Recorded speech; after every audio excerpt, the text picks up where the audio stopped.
Okay, here we are at the end of the course.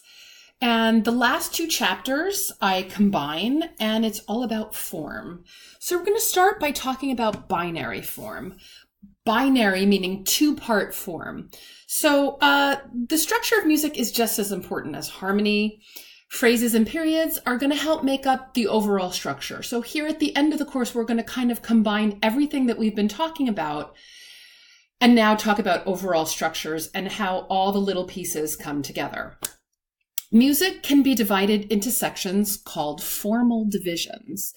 The formal divisions are going to result from strong harmonic and melodic cadences, as well as rhythmic factors, rests, fermatas, longer note values, etc.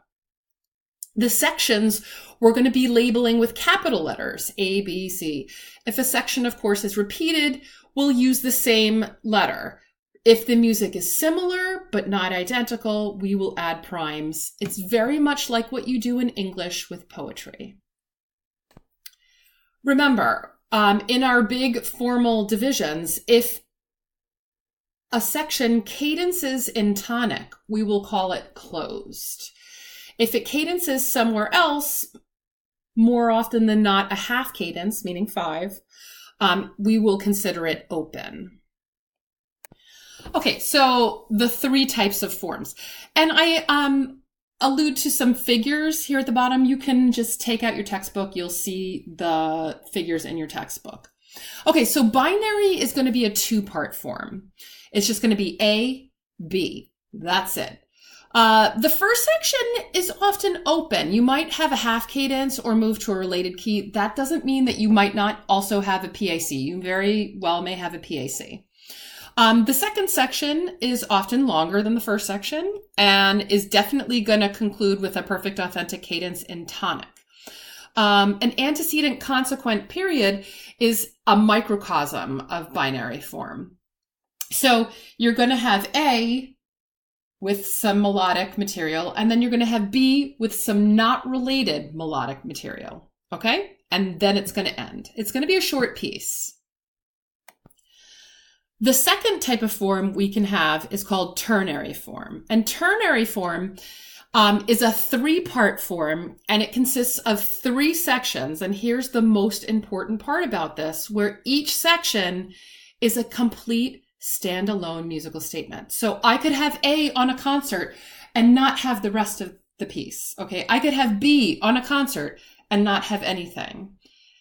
And so on and so forth. And it's A, B, A. So really what it's going to be is you're going to have A, you're going to have something.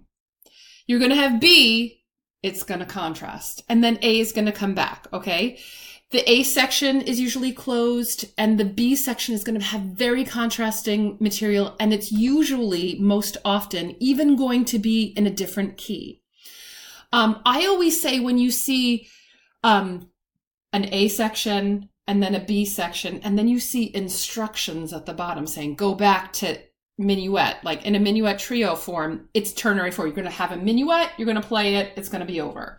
Then you're going to have a trio, you're going to play it, it's going to be over. And then you see instructions, go back to the minuet, you're definitely in ternary form. If you see instructions, you're probably in ternary form.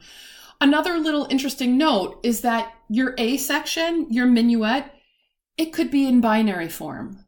It could be a piece that's binary. So you could have an A and a B, but it's a big A because we're in a big overall ternary form. Same thing about the B section, usually the trio section.